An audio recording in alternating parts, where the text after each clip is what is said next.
भगवते वासुदेवाय। ओम नमो भगवते वासुदेवाय। श्रीमद् भागवतम चौथा कैंटो 12वां अध्याय और 11वां श्लोक।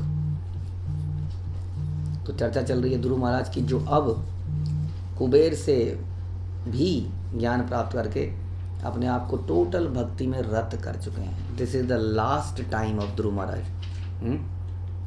तो हम सुनेंगे कैसे ध्रुव महाराज ने अपने लगभग अंतिम समय बिताया और कैसे भगवान के धाम में गए।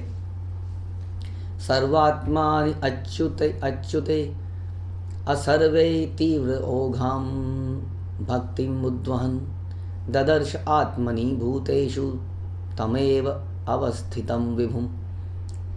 ध्रुव महाराज प्रबल वेग से हर वस्तु के आगार परमेश्वर की भक्ति करने लगे। प्रबल वेग से भक्ति कैसे करनी है? प्रबल वेग से। प्रबल वेग का मतलब होता है with intensity, with great determination. इसमें ढीलापन ठीक नहीं है, क्योंकि ये काम बड़ा मुश्किल है। काम मुश्किल क्यों है? क्योंकि सारी दुनिया एक नदी का प्रवाह के उल्टा तैरना हमेशा मुश्किल होता है। इसलिए प्रबल वेग से हमें आगे बढ़ना पड़ेगा, नहीं तो हम लोग फिर नदी के वेग में चले जाएंगे। नदी का वेग किधर जा रहा है? गलत जगह जा रहा है, मतलब यानी कि सारा संसार दूसरी तरफ जा रहा है। तो हमें बहुत ही डिटर्मिनेशन से इसमें आगे बढ़ना पड़ेगा। भक्ति करते हुए उन्हें ऐसा दिखता मानो प्रत्येक वस्तु उन्हीं में स्थित है और वे समस्त जीवात्माओं में स्थित है। ये एक भक्त का नज़र बन जाती है। सुनी शैव चपा के जा पंडिता समदर्शिना जो कहते हैं। तो जो भक्त है वो क्या करता है? ज्ञान भक्ति में संपन्न होकर हर वस्तु में उस परमात्मा को देख पाता है। यो माम पश्यन्ति सर्वत्र सर्वम च मयि पश्यति। जो मुझे सब वस्तुओं में देखता है और सब वस्तुओं को मुझ में देखता है, वास्तव में वही मेरा मुझे देखता है, वही मेरा निकट है, वही मेरा प्रिय है, वही मुझे जानता है, वही मेरा भक्त बन सकता है। क्योंकि वास्तविक सत्य यही है कि भगवान से ही हर वस्तु निकली है और हर वस्तु के अंदर भी भगवान है, तभी संसार में ये जगत क्रियाशील है। इसलिए वो कह रहे हैं कि वो हर चीज़ में भगवान को देखता है, इसलिए वो किसी चीज़ से घृणा कर ही नहीं पाता है, क्योंकि वो जानता है कि ये भगवान की शक्ति है, ये भगवान का अंश है, ये माया भगवान की शक्ति है। इसलिए जगत से घृणा नहीं करता है वो। लेकिन ये भी जानता है कि जगत का पर्पस क्या है, कि यहाँ की चीज़ों को भगवान को ऑफर किया जाए और यहाँ से निकला जाए। ये भगवान का पर्पस, ये इसका पर्पस है। और बाकी ये लोग जो हैं, जितने जीवात्मा हैं, ये भगवान के अंश हैं, तो इनसे क्या घृणा क्रिया करा जाए? ये पाप कर रहे हैं क्योंकि ये भगवान से दूर हैं, इसलिए पाप कर रहे हैं। इनको भगवान के पास में ले आएंगे, किसी तरह कनेक्ट करेंगे, तो ये पाप कर्म बंद कर देंगे। तो इसलिए वो घृणा नहीं करता किसी से, जैसे शिला प्रभुपाद ने किया।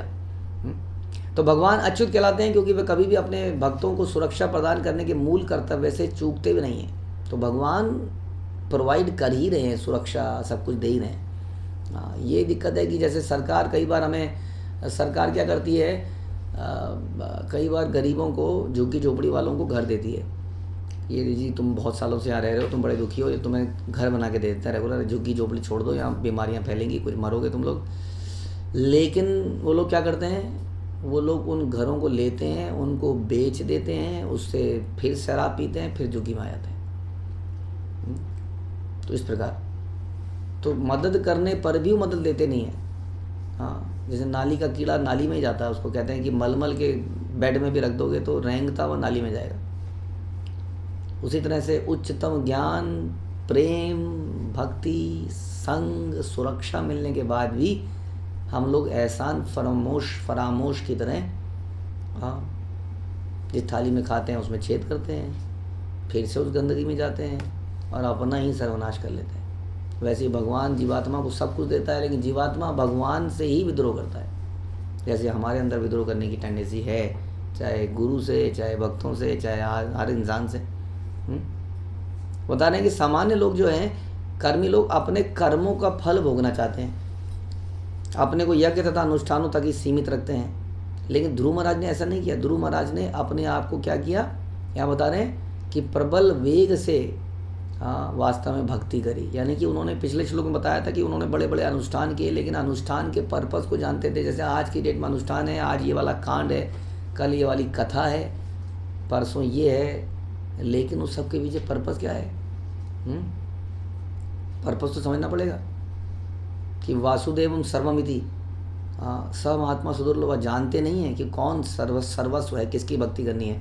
विश्वक्सेनु कथासु न उत्पादेन यदि रतिम, भगवान की कथाओं को सुनने में रुचि नहीं है, भगवान के से प्रेम नहीं है।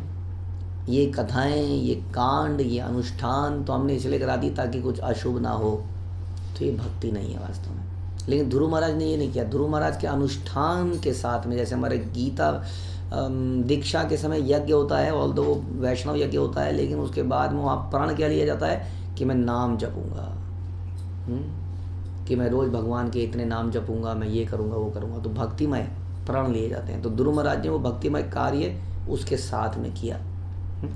और भगवान क्या करते हैं बता रहे हैं, भगवान ऐसे भक्तों की हमेशा रक्षा करते हैं। जैसे कि भगवत गीता में कहा गया कि ईश्वर सर्वभूतानां हृदयेषु अर्जुन तिष्ठति, क्योंकि वो हृदय में है। जैसे ही कोई भक्त भगवान को प्राप्त करने के लिए जिज्ञासा करता है, भगवान तुरंत किसी व्यक्ति को भेज देते हैं। जैसे ध्रुव महाराज के अंदर जैसी जिज्ञासा आई तो कौन आ गए, नारद मुनि आ गए, हमारे जीवन में भी कोई आ गए।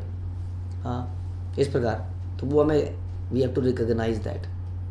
सामान्य पुरुष नहीं समझ पाते कि भगवान प्रत्येक हृदय में किस प्रकार से स्थित हैं, क्या समझेंगे वो। सिंपल सी बात यही है कि जो इंट्यूशंस होती हैं, जो आइडियाज़ आते हैं, ये कहाँ से आते हैं। जिस परमात्मा, कितनी बात हम कहते हैं सिक्स सेंस है, कुछ आवाज़ आ रही है, कुछ समझ में आ गया, कहाँ से आ गया, कौन सिग्नल दे रहा है आपको। हाँ, ये सिग्नल की टेक्नोलॉजी किसकी है, एयरटेल की है, हाँ, या जियो की है, या किसकी है। कहीं बिना किसी टावर के, बिना किसी सिग्नल प्रोवाइडर के सिग्नल आते कहाँ हैं। तो हमारे अंदर ये सिग्नल आ जाते हैं, कई बार कहाँ से आते हैं, कई चीज़ें हैं समझने की। हाँ, कहाँ से ये वायु आती है, कहाँ से जल आता है। We say that when there is a need there is a supply. हाँ, ऐसा कैसे, मार्केट के अंदर प्रोडक्ट तब अवेलेबल होते हैं जब डिमांड होती है।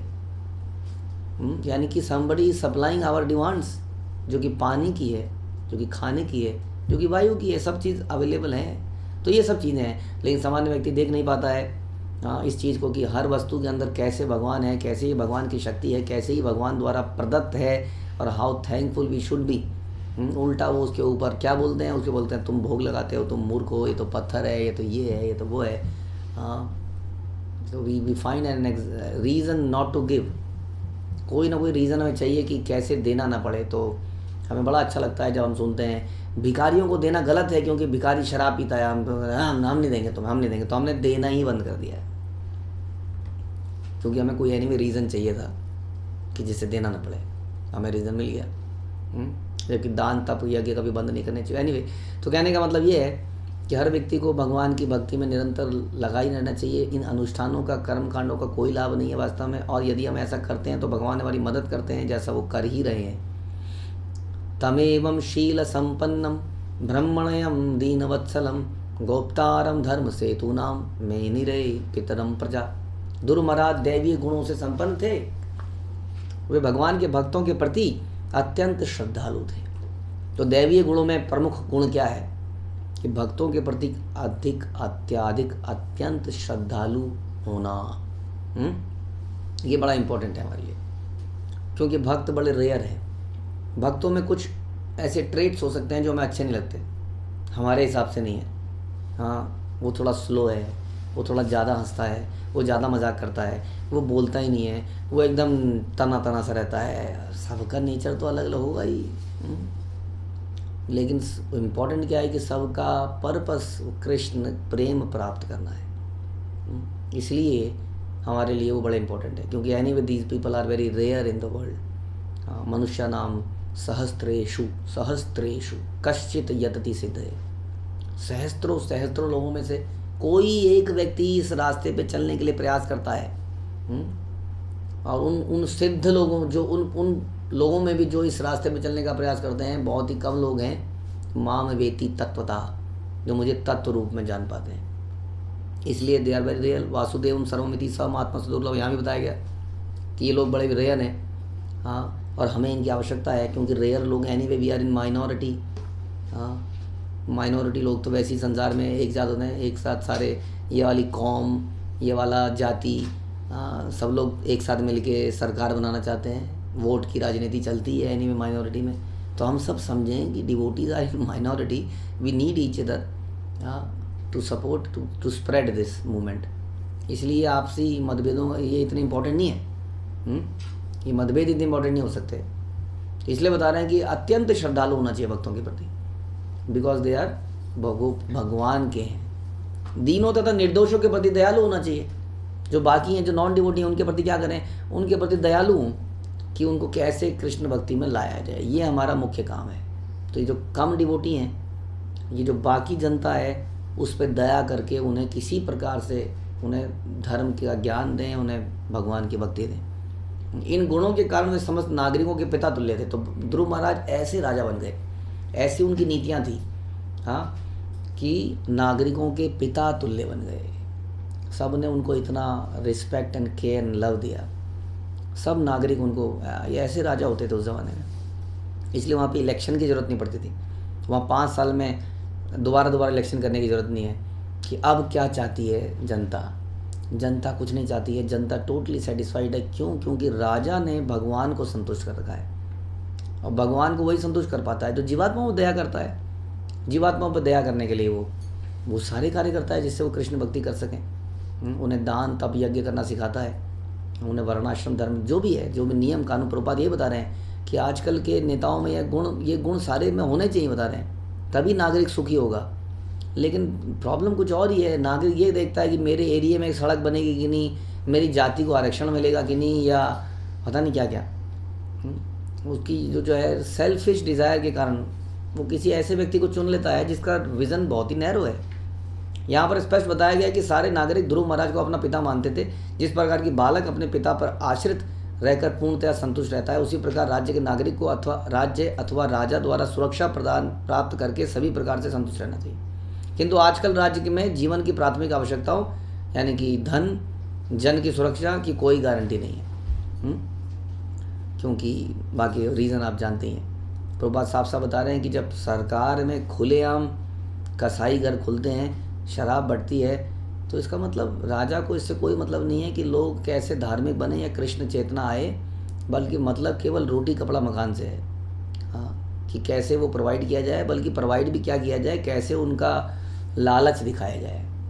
जैसे एक घोड़े के आगे गाजर को रख के घोड़े को भगाया जाता है, वैसे ही सारे नेता नागरिकों के आगे यही प्रलोभन रख के भगाते हैं। सारे नागरिक भागते हैं, लेकिन अंधेर नगरी और चौपट राजा। तो क्या होगा ऐसे में? बजेगा बाजा, तो बाजा ही बज रहा है। तो इसका सोल्यूशन क्या है? इसका सोल्यूशन यह है कि धीरे धीरे क्रमशः हम अपने को शुद्ध करें और हमसे और लोग शुद्ध होंगे। ऐसा नहीं है कि ऐसा हो नहीं सकता, क्योंकि पिछले 50 सालों में क्रांति आ चुकी है संसार में, जब से शिला प्रभुपाद ने शुरू किया। हाँ, हजारों लाखों लोग इस रास्ते को अपना चुके हैं केवल 50 सालों में। अगले 50 सालों में क्या होगा? दुनिया बदल सकती है, लेकिन उसके लिए आपको और मुझे थोड़ी मेहनत करनी पड़ेगी। हरे कृष्णा। शिला प्रभुपाद की जय।